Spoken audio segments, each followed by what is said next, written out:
Évangile du 28 juillet 2024 selon Saint Jean, chapitre 6, versets 1 à 15.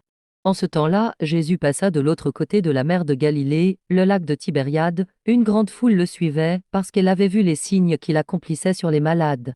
Jésus gravit la montagne, et là, il était assis avec ses disciples. Or, la Pâque, la fête des Juifs, était proche. Jésus leva les yeux et vit qu'une foule nombreuse venait à lui. Il dit à Philippe: où pourrions-nous acheter du pain pour qu'ils aient à manger? Il disait cela pour le mettre à l'épreuve, car il savait bien, lui, ce qu'il allait faire. Philippe lui répondit: le salaire de 200 journées ne suffirait pas pour que chacun reçoive un peu de pain. Un de ses disciples, André, le frère de Simon-Pierre, lui dit: il y a là un jeune garçon qui a 5 pains d'orge et 2 poissons, mais qu'est-ce que cela pour tant de monde? Jésus dit: faites asseoir les gens.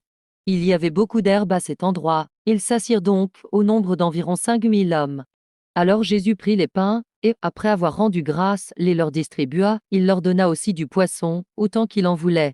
Quand ils eurent mangé à leur faim, il dit à ses disciples: ramassez les morceaux qui restent, pour que rien ne soit perdu. Ils les ramassèrent, et ils remplirent 12 paniers avec les morceaux qui restaient des 5 pains d'orge après le repas. À la vue du signe que Jésus avait accompli, les gens disaient: c'est vraiment lui le grand prophète, celui qui vient dans le monde. Mais Jésus savait qu'ils allaient venir le prendre de force et faire de lui leur roi. Alors de nouveau il se retira, tout seul, dans la montagne. Un grand merci pour l'intérêt que vous avez pour cette chaîne. Si vous aimez ces contenus et que vous souhaitez en voir davantage, abonnez-vous, commentez et likez. Que la paix soit avec vous. Amen.